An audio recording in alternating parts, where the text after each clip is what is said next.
आज की बात वर्तमान मुद्दों के साथ देखिए जयदेव पटेल के साथ शनिवार रात 11 बजे और रविवार सुबह 11 बजे सिर्फ नंबर 1 इंडिया न्यूज पर। नमस्कार व्यूअर्स, मैं जयदेव पटेल और आप देख रहे हैं नंबर 1 इंडिया न्यूज। आज के बाद वर्तमान मुद्दों के साथ के इस खास कार्यक्रम में आज हम बात करेंगे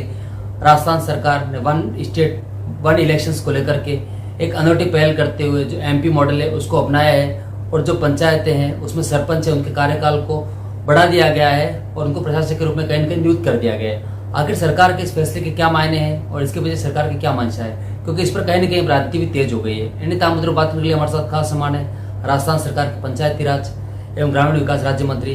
ओटाराम देवासी। ओटाराम देवासी जी, आपका बहुत बहुत स्वागत आज हमारे प्रोग्राम में। थैंक यू, नमस्कार जी। ओटाराम देवासी जी, आपसे मेरा पहला सवाल है कि राजस्थान सरकार ने वन स्टेट वन इलेक्शंस को ध्यान में रखते हुए जो पंचायतों में जो सरपंच है उनके कार्यकाल को बढ़ा करके उनको प्रशासक के रूप में नियुक्त किया है, उसके पीछे क्या मंशा सरकार की है? मैं धन्यवाद देता हूँ राजस्थान के मुख्यमंत्री सम्माननीय भजनलाल जी शर्मा जी को, हमारे देश के प्रधानमंत्री सम्माननीय नरेंद्र मोदी जी को, जिन्होंने पूरे हिंदुस्तान में एक वन इलेक्शन वाला जो कार्यक्रम रखा है उसको ध्यान में रखते हुए हमने सबने मिल करके एक निर्णय लिया कि आने वाले समय में जो पंचायत का मुखिया है और पंचायत का जो सभी टीम है, सरपंच है, जितना भी ग्रुप है, उसको ही अगर उसका कार्यकाल बढ़ा करके, कार्यकाल नहीं बढ़ाया हमने, उसके लिए एक ऐसी व्यवस्था की ताकि प्रशासन की तरफ वो काम करे और जिस तरह पीछे वाला जो कार्यकाल है उसको और इसको लेकर के हम साथ में इलेक्शन करवाना चाह रहे हैं, ताकि हमारे पूरे राजस्थान के मुख्यमंत्री जी का जो अभिनंदन मैं स्वागत करता हूँ, हमारे यहाँ के पंचायत राज मंत्री जो काबीना मंत्री है दिलावर साहब को भी मैं बधाई देना चाहता हूँ। इनके प्रयासों से ये हम सब जो कर रहे हैं, ये आने वाले समय में हमें इससे बहुत बड़ी सफलता मिलेगी कि पूर्ववर्ती सरकार ने जिस तरह से एक पंचायत राज को खंडित किया है, मैं समझता हूँ कि एक इलेक्शन होना चाहिए था, उसको पहले भाग में एक कर दिया, दूसरे भाग में एक और कर दिया, ऐसे करके खंड करके उस पंचायत के इलेक्शन को किया है। मैं समझता हूँ कि आने वाले समय में हमारा एक ही मकसद रहे कि हम सब मिलकर पंचायत राज को मजबूती के साथ में इसको आगे बढ़ाए। जी ओटाराम देवासी जी, लेकिन सवाल यहाँ पर यह भी सामने आता है कहीं ना कहीं कि जो पंचायतों में जो सरपंचों को अतिरिक्त प्रभार के रूप में जो प्रशासक बनाया गया है उसकी जगह पर सचिवों को या फिर किसी और को अपॉइंट क्यों नहीं किया गया, और इसी के साथ साथ में इनकी जो पूरी प्रक्रिया होगी वो किस तरीके की रहेगी और ये कितना चुनौतीपूर्ण रहेगा राजस्थान सरकार के लिए?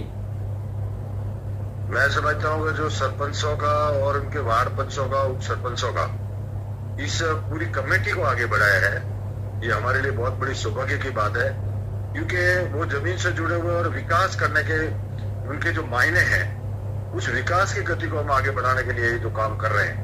ताकि आने वाले समय में हमारा जो वार्ड पंच है जो एक जमीन से जुड़ा हुआ कार्यकर्ता है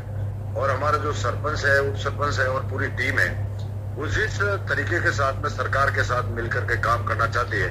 हम भी उसको आगे बढ़ाना चाहते हैं, ताकि आने वाले समय में हमारा एक ही मकसद रहे कि हमारी पंचायत मजबूत हो और पंचायत राज भी मजबूत हो, उसके लिए हम काम करना चाह रहे हैं। जी ओटाराम देवासी जी, लेकिन इस पर कांग्रेस कहने के हमलावर है और कांग्रेस का कहना है कि नगर निकाय और पंचायती चुनाव में जो देरी है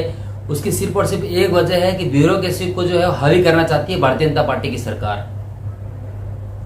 ऐसा नहीं है, जिस समय कांग्रेस के शासन में ब्यूरोक्रेसी इतनी हैवी थी तो मैं वो उसके पीछे नहीं जाना चाहता, परंतु हमारा एक ही मकसद है कि इस कार्यकाल जो है, हमने कार्यकाल नहीं बढ़ाया है, हमने एक जिस तरह से सरपंच और उनकी जो बॉडीज है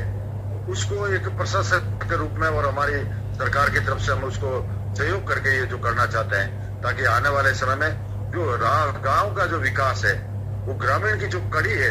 उस कड़ी को मजबूत करने का काम हम कर रहे हैं, इसको आगे बढ़ाने की कोशिश कर रहे हैं। जी ओटाराम देवासी जी, लेकिन कम से कम जो पूरी प्रक्रिया है उसमें बहुत लंबा एक समय लगेगा, ऐसे में जो कार्य है पंचायतों के या फिर ग्रामीण स्तर पर जो कार्य होते हैं, क्या उनमें कोई बाधा आएगी? और इसी के साथ साथ मेरा अगला सवाल ये है कि जो परिसीमन की जो बात की जा रही है वो कब तक पूरी होने की उम्मीद है आप लोगों को? मैं समझता हूँ कि जो परिसीमन की बात है, परिसीमन को भी आगे बढ़ाएंगे और आने वाले समय में जो वार्ड के परिसीमन होना है उसको भी आगे बढ़ाएंगे, और हमारी एक और भी मंशा है कि पंचायत राज को मजबूत भी करेंगे और पंचायत राज की जो संख्या है उसको भी बढ़ाने की कोशिश करेंगे। जो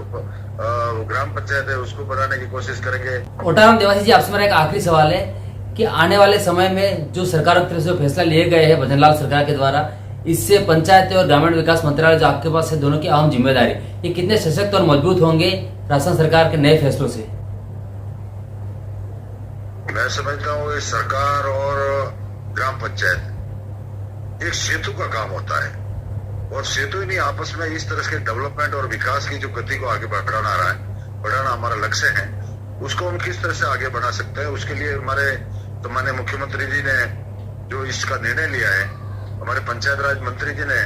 और ग्रामीण विकास मंत्री जी ने जो बैठ करके जो निर्णय लिया, उसके लिए मैं उनको बधाई देता हूँ। और आपके मीडिया के माध्यम से आपको भी तहे दिल से बधाई देता हूँ कि आप सबने मिलकर के इस विकास की गति को आगे बढ़ाने का काम किया, उसके लिए तहे दिल से धन्यवाद। जय हिंद, जय भारत माता। जी, ओटाराम देवासी, आपने हमारे लिए समय निकाला, उसके लिए आपको बहुत बहुत धन्यवाद। Thank you.